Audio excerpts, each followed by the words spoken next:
the way you time pattern interrupts, Oh I yeah. thought was hilarious. Like, Hmm.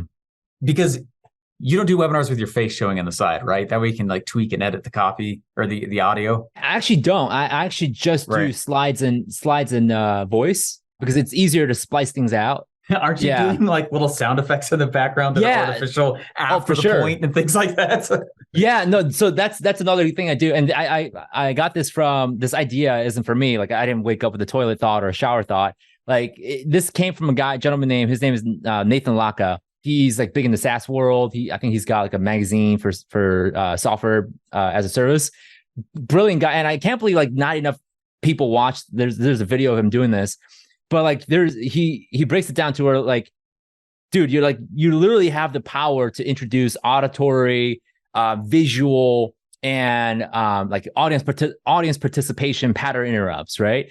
Like why don't you use the tool, right? Like why not even like in post and editing, you literally could do everything and anything you want to make it happen, right? So one of the things he talks about is in the first like 1/3 of your webinar, like if your webinar is let's say 60 minutes long, the first 20 minutes, you're really fighting for the audience's time and their commitment. Because if you can get them to be like 20 minutes in, like you got them, like they're going to be around for a while.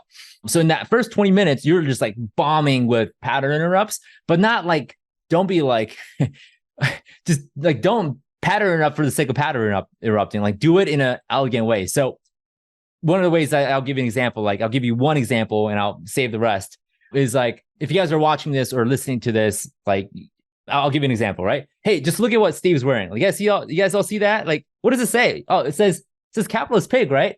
So I'm like hovering my mouse over it. So in the webinar, what I'm doing is because I know by about 10-minute mark, people are going to switch to another screen or they're looking at Twitter, they're going like this and they're listening to the webinar, right? They're just like, oh, wait, what was that? Right?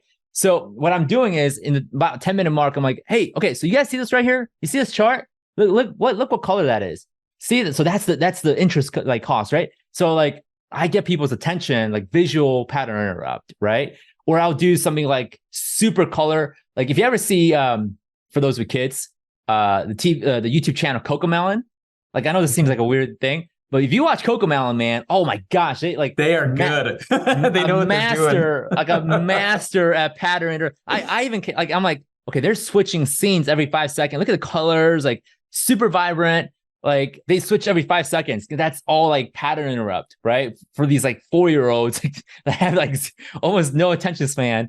Another thing you need to study when it comes to visual pattern interrupt is go sit in a casino. I know some of you guys may have like religious limitations on that, but go sit inside of a casino and watch the master of pattern interrupts and like retention mastery. Casinos do it really well.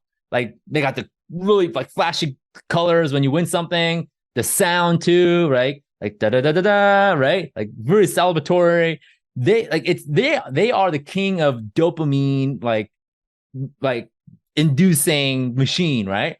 So your webinar needs to do similar things, not in a very unethical way. Like don't be selling, crappy stuff using these stuff, but like pay attention. Like you have these audio, visual editing, like tools at your disposal to get more retention as well as more sales, right? Using these visual and auditory pattern interrupts. So you can time them too. Like look at your retention graph and go, oh, I'm seeing some drops here, add some pattern interrupts in there, right? And see what it does. And I like to stack like auditory, visual, and audience participation or micro compliance, right? Those things to add this whole package of psychological, strategy to get people to stick around longer so that they can get to my call to action. So again, that's one of many ways. I'll share more, but yeah, that's one of the things I do in my webinars.